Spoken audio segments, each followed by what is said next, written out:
Anak, punta ka nga dito. Tuturuan kita ng module mo. Sige po, Nay. Sige, anak, magbibilang tayo, ha? 1, 2, 3, 4, 5. Tama, anak. O, sige, ito.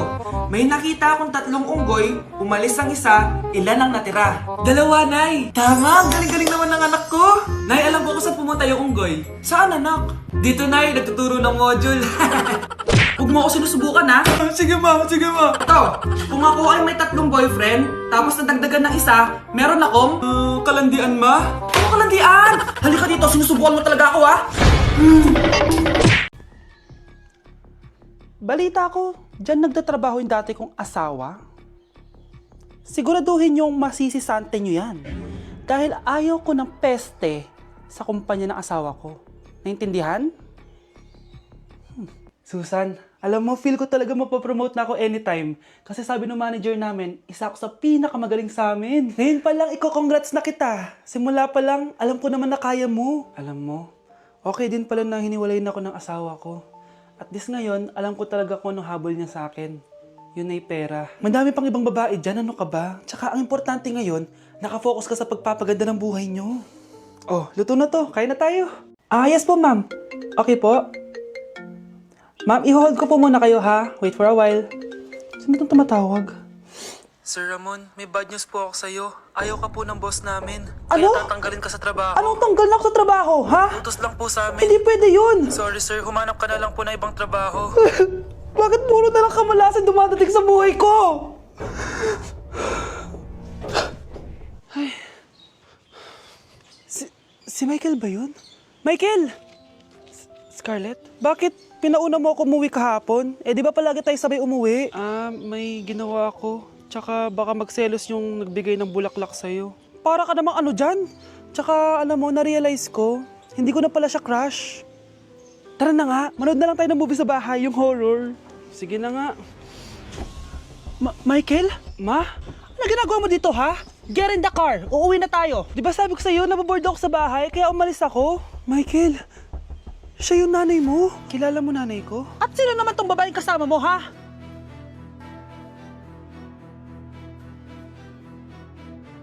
Update sa nawala kong passport. 9 o'clock na ng umaga at literal na wala akong tulog sa kaka-overthink ko. So pupuntahan ko na yung store kung saan ko naiwan yung passport ko. Lord, sana nandun pa. Nag-search ako tapos 10 AM daw sila nagbubukas. So pupunta na tayo doon bago sila magbukas. So naglalakad lang ako papunta sa subway. Nandito na ako sa subway, guys, and kinakabahan na ako. Hindi ko talaga alam gagawin ko pag wala talaga dun. No, hindi pwede. Makakapag-Japan kami. Kasi sayang yung mga binayad ko, be.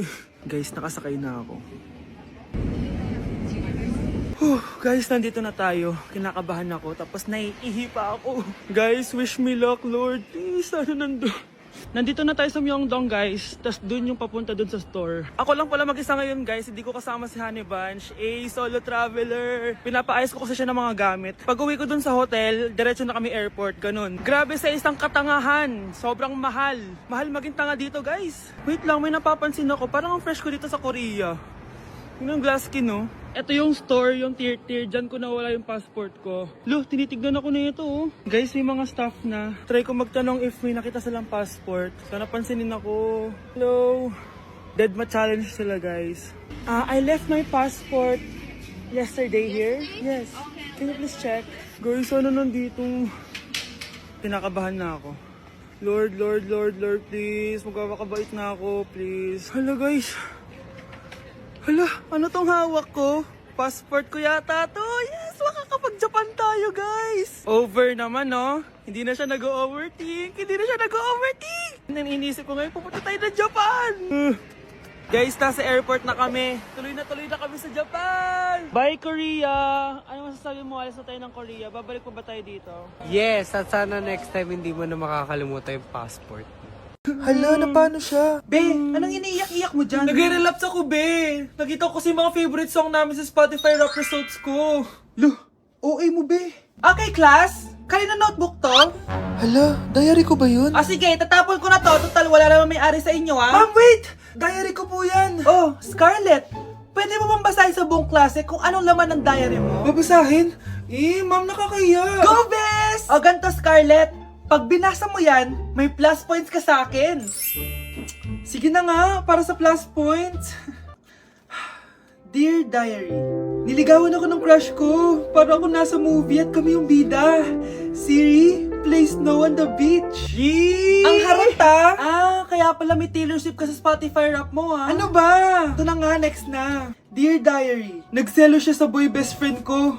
Gusto niya na makipaghiwalay sa akin. Hindi ko kayang mawala siya. I will die for you. OMG! Hula ko. Nasa Spotify rap pa si The Weeknd, no? Eto na nga. Medyo masakit to. Dear Diary, balita ko, may bago na siyang girlfriend. At yung best friend ko pa yung bago niya. Paano nila nagawa sa akin to? Parehas silang traitor. Hala, okay lang yan, bes. Kaya, ayun, nasa top song ko yung Kill Bill ni SZA. Magre-relapse na yan! Tumigil nga kayo! Class, tumigil na! Hello ma'am. Sorry I'm late. Nga pala, class. May bago pala kayong kaklase. Dear Diary, eto na ba yung binigay ng universe para sa akin? Hi, classmates. My name is Jake. Ang pogi ng pangalan tapos ang tangkad niya pa. Siya na talaga yung para sa And akin. sa mga nagtatanong, may jowa na po ako. And 3 years na po kami. Dear Diary, suko na ako. Ayoko na magjowa. Mamamatay na lang talaga akong single. Death certificate? Hindi naman patay si tatay ah. Anak, alam kong nasa kwarto ka ng tatay mo. Si nanay. Anak! Nay, tawag niyo po ba ako? Wala. Kala ko nasa loob ka eh. Sige, Nay. Gagawan ko na po ng pagkain si tatay. Kailangan ko malaman ng totoo. Sorry, Nay. Kailangan kong gawin to sa'yo. Nay, eto na po pala yung pagkain ni tatay. Ginawan din po pala kita. Buti naman naisip mo pa ako. Thank you, anak ha. Welcome, Nay. Mahal, kain na tayo. Gumana yung plano ko. Kailangan ko na humingi ng tulong. Ang galing mo din, Scarlett, no? Pero mas magaling ako. Nay, hindi ka nahimatay? Anong akala mo sa akin? Tanga? Inamoy ko yung pagkain na binigay mo sa akin. At kaamoy niya yung lason na nilalagay ko sa pagkain ng tatay mo. Ang sama mo, Nay! Well, kailangan ko ang pera ng tatay mo. Inasawa ko lang naman yan kasi mayaman siya. Ipapakulong kita sa ginawa mo kay tatay! Sa tingin mo maniniwala sa'yo ang mga pulis? May CCTV tayo sa bahay. Kitang-kita dyan na ikaw ang gumagawa ng pagkain ng tatay mo. Kanina pa nasa kulang mga pulis. At naririnig nila lahat ng sinasabi mo. Mga pulis? Nasaan na siya? Nakakatakot! Matalino ako, Scarlett. Alam kong gagawin mo yan. Binayaran ko ang mga pulis para din nila kulihin. Pera-pera lang. Walang iya ka talaga, Nay! Sumama ka na sa akin. Italin nyo na yan. At siguraduhin yung hindi makakatakas yan. Ano? Itatali? Hindi! Shh, Scarlett. Itatakas kita, ha? Alam ko lahat ng baho ng nanay mo. Tita, Scarlett, may kausap ka ba? nandiyan na si nanay. Bilisan mo. Paparating na siya. Bibilisan ko na. Baby, away tayo. O ano anak, puro bebe time na lang? Di ba may exam ka pa bukas? Opo, Nay. Try mo kaya mag-review para di ka puro bagsak. Diyos ko. Sige, Nay. Challenge accepted. Makaka-perfect ako sa exam bukas. Sino nagsabing hindi ko kaya mag-review? Baka Scarlett to. Ba't tumatawag na to? Oh, bakit, Bes? Nagre-review ako. Te, may bago akong chika. Importante ba yan? Importante. So, eto na nga. Go, Te! Spill the tea! Ano nangyari? 1 hour later. O siya, sige na, Te. Magre-review na talaga ako. Storbo. Saan na ba ako? X, Y... Hala, break na sila. Ano nangyari? 1 hour later. Mag-review na nga ako.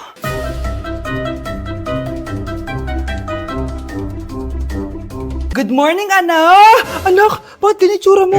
Hanay, nag-review ako buong gabi. Akala ko puro numbers lang yung math. Bakit may X and Y? Di bale, anak, gamitin mo tong Radiance Glow Pure Blossom Elixirs ng YOU. Meron tong toner essence at illuminating serum. Ano naman yun, Nay? Ano to? Nakaka-bright, repair, at protekto ng skin. At di lang yun anak, nakaka-reduce to ng oiliness at ng skin texture. Suitable to for all skin types kaya gamitin mo to para fresh ka bago ka mag-exam. Ay, ang fresh nga. Glass skin, no? Super lightweight at super dali lang pala i-apply nito, Nay. Go na, anak. Islay mo na yung exam mo. Good morning, class. Ready na ba kayo mag-exam? Sure nang makaka-perfect ako kasi nag-review ako. First question. Kung 5 ang kinain na pizza ni Maria at 2 ang sapatos ni Cardo, gaano kalayo ang Earth sa black hole?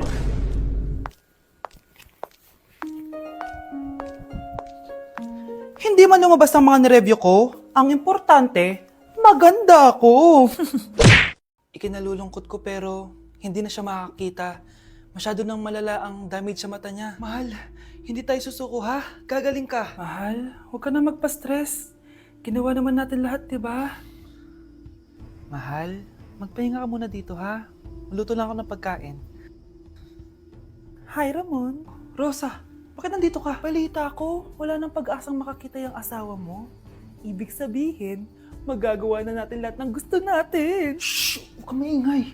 Masisira plano natin. Sinasabi ko na nga ba, may pinaplano kay ni Rosa. Mahal, kain ka na nito paborito mo. At talagang hinahayaan mo lang dito si Rosa, ha? Ano ba?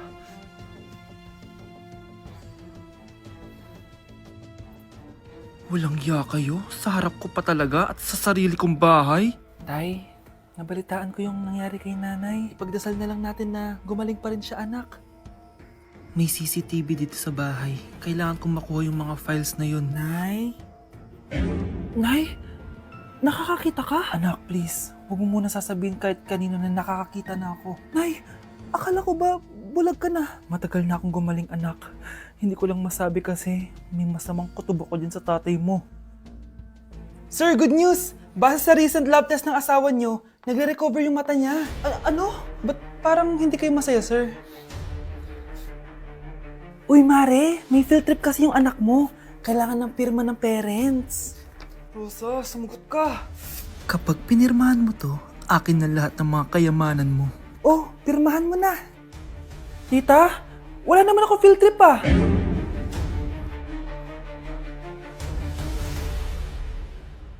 Huwag niyo ko ikulong! Hindi ako scammer! Itigil niyo na yan!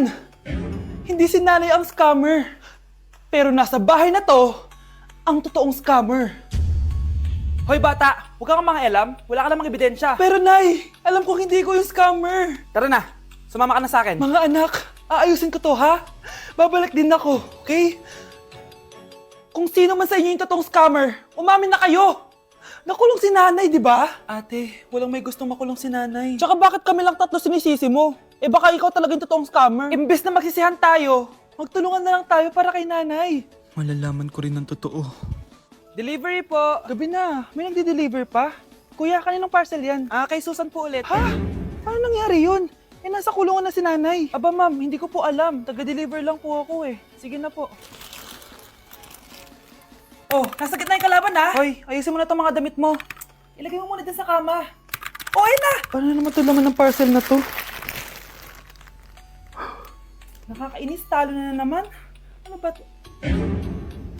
Ba't nandito to? Ito ba yung galing sa scam? Sabi ko na nga ba, ikaw yung scammer! Ate, hindi ako yung scammer. May parcel na dumating at nakapangalan kay nanay. Di ba pang computer to? Eh, ikaw lang naman mahilig mag-computer dito eh. Ano na namang scam ang ginawa mo? Pasalamat ka, minor de edad ka pa. Bawal ka pa makulong. Pasensya na sa ginawa ng anak ko. Pagsasabihan ko to. Basta wag na uulitin ha. Ako na magbibigay sa mga may-ari neto. Sige na. Ang galing mo talaga.